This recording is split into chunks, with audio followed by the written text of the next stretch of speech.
The air smells wrong. Not like rot, exactly. Not yet. Something sweeter. Something that clings to the inside of your throat when you breathe in through your mouth. You notice it first in the mornings, walking past the harbor district where the fishing boats dock. Then you smell it near the market. Then near your own door. By the third day, you stop noticing it because everything smells like that now. The city has changed its scent, and you're still pretending it means nothing. This is Messina, Sicily, October 13th, 1347. The strait between you and mainland Italy is less than 5 kilometers wide. You can see Calabria on clear days. Trade moves through this city like blood through a heart. Genoese galleys arrive weekly. Grain leaves, wine enters, silk, spices, gold, people. The harbor operates without pause.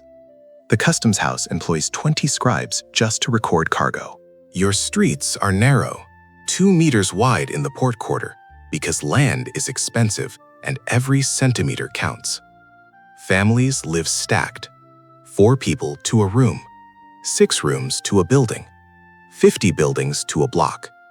This density is not poverty. This density is success, connection, prosperity. You are a Mediterranean power, and the proof is in how tightly you can pack human life into stone and still call it civilization. 12 ships arrived from Kaffa on the Black Sea 9 days ago. You didn't pay attention. Why would you? Ships arrive constantly. These ones docked at the usual pier. Customs officials boarded, dock hands unloaded amphoras of wine, bales of silk, sacks of spices. The captains paid their fees. The crews dispersed into the city, looking for food, wine, women. Standard procedure. Except half the sailors were already dying. You didn't know that. The officials didn't know that. The dock hands didn't notice anything except that some men looked tired, which men often do after 2 months at sea. The disease doesn't announce itself. It doesn't arrive with fanfare or warning or visible signs that say this is different. It moves through touch, through breath, through the clothes of the dead when you strip them for burial, through the act of caring for the sick, through sleeping in the same room, through standing too close in the market. Every human courtesy becomes a transmission vector. And you have no framework to understand this because you don't know what germs are. You think illness comes from bad air, planetary alignment, divine punishment, imbalance of humors.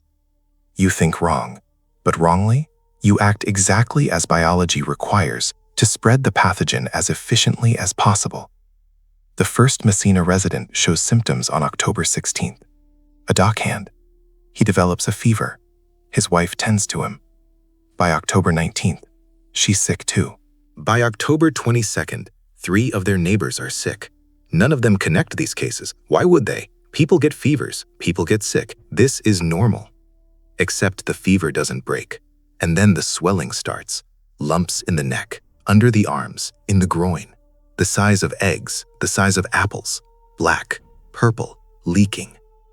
The pain is enough to make grown men scream. You've never seen anything like it. Your doctors haven't either. They try bloodletting, they try poultices, they try prayer. Nothing works. The sick die in 3 days, 4 if they're strong, sometimes 2. By the end of October, 50 people are dead in the port quarter.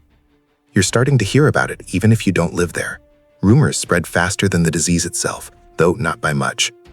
People say it came from the east. People say it's punishment for sin. People say Jews poison the wells, though you don't really have wells in Messina because you're coastal. The specifics don't matter. What matters is the fear is becoming visible now. You can see it in how people hold their breath when they pass someone coughing. You can see it in how families keep their doors closed. You can see it in the market. The city is dying differently than Messina died. Florence is wealthier, more organized, more literate. People are writing accounts of what's happening.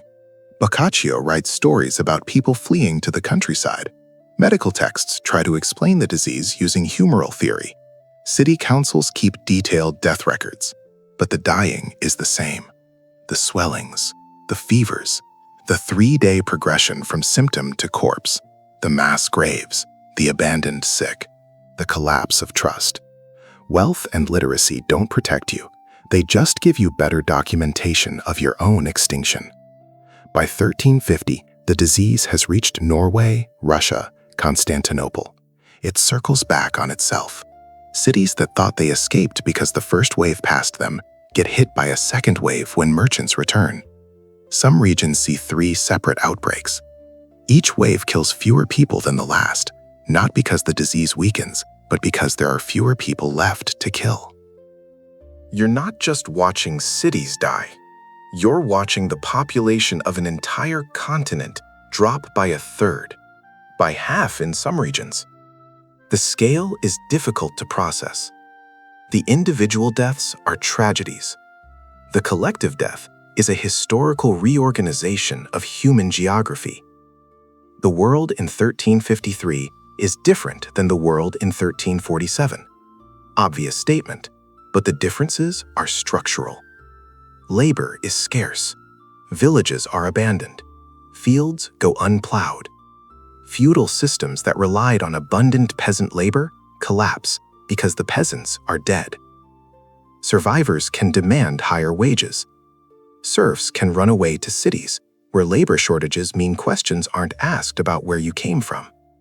Social mobility becomes possible in ways it wasn't before. The rigid hierarchies that defined medieval Europe loosen because the population pressure that maintained them is gone. The church is weakened. Not destroyed, but weakened. Prayer didn't stop the plague. Priests died like everyone else. People notice. Some turn harder into faith, become more devout, join flagellant movements that whip themselves in public penance. Others turn away, decide God isn't listening or isn't there. The percentage of people entering religious life drops. Church income drops because tithes are paid per person and the persons are dead. Authority that seemed unquestionable in 1346 is being openly questioned by 1355. Art changes. You see it in the frescoes, the manuscripts, the sculptures. Images of death everywhere. Skeletons, corpses. Dance of death motifs showing death coming for king and peasant alike. Memento mori, remember you will die, becomes the dominant theme. This isn't morbidity. This is realism. An entire generation watched half the people they knew die randomly and fast. Of course they're obsessed with mortality. Of course their art reflects that. The art before the plague feels naive now. All those serene Madonnas, those orderly biblical scenes. The art after the plague knows something the art before didn't. Medical inquiry shifts, not immediately, not dramatically, but the seeds are planted. If prayer and bleeding and humoral balance don't work, what does? Some physicians start observing patterns. The disease clusters in families. The disease spreads in cities faster than countryside. The disease seems to pass through touch and proximity. These observations don't lead to germ theory, that's still 300 years away, but they lead to more careful observation of disease progression. They lead to early quarantine concepts. They lead to the idea that maybe illness has physical causes we can study, rather than purely divine causes we must accept. Urban planning begins to consider sanitation in ways it didn't before. Cities that survive start widening streets. They start building better waste systems. They start limiting building density. They start creating public health regulations about where animals can be kept, where waste can be dumped, where the sick must be isolated. These measures don't prevent the next plague, but they reduce its impact. The Great Plague of London in 1665 kills thousands, but not hundreds of thousands, partly because the city is less dense, partly because isolation measures are better understood. You're living in the aftermath now. It's 1358. Messina still exists. Florence still exists. The city survived, even if half their people didn't. The buildings are still there. The trade routes are still there. The knowledge is still there. What's different is the people are scarcer and therefore more valuable. What's different is the certainty is gone. Your grandparents lived in a world with stable hierarchies and predictable futures. You live in a world where death comes randomly and social order is revealed as fragile. That knowledge doesn't leave you. It shapes how you see everything that comes after. The echo is in the sensation, not the specifics. You know what it feels like to live with invisible threat. You've checked your body for symptoms every morning.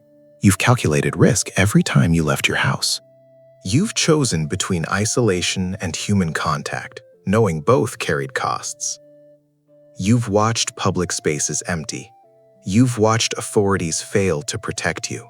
You've watched the people who promised safety run away. You've survived when others didn't, and you carry guilt about that, even though survival wasn't something you controlled. These aren't medieval feelings. These are human responses to pandemic-scale death. They recur, they echo. You recognize them when they return because the biology of fear is older than civilization. The question is what you do with that recognition. The survivors of the Black Death rebuilt. They reimagined social structures. They questioned authority. They created new art and new systems and new ways of organizing human life because the old ways had failed spectacularly. The world that emerged from 1353 was not the world that entered 1347, and the survivors chose what to build in the gap. You have that same choice now. When invisible threat passes, and it does pass, it always passes. The question is not whether to rebuild, but what to rebuild. What structures served you? What authorities earned trust? What connections matter? What's worth preserving? And what died for good reason? If you had been there, in Messina, in October 1347, would you have recognized the smell? Would you have understood what was coming? Would you have stayed, or fled, or hidden? The honest answer is you don't know. No one knows until it happens. The disease doesn't ask permission. The city doesn't wait for you to decide. History moves whether you're ready or not. The only choice is whether you face it or pretend it isn't happening. And pretending, as Messina learned, doesn't change the outcome. It just delays your response until response no longer matters.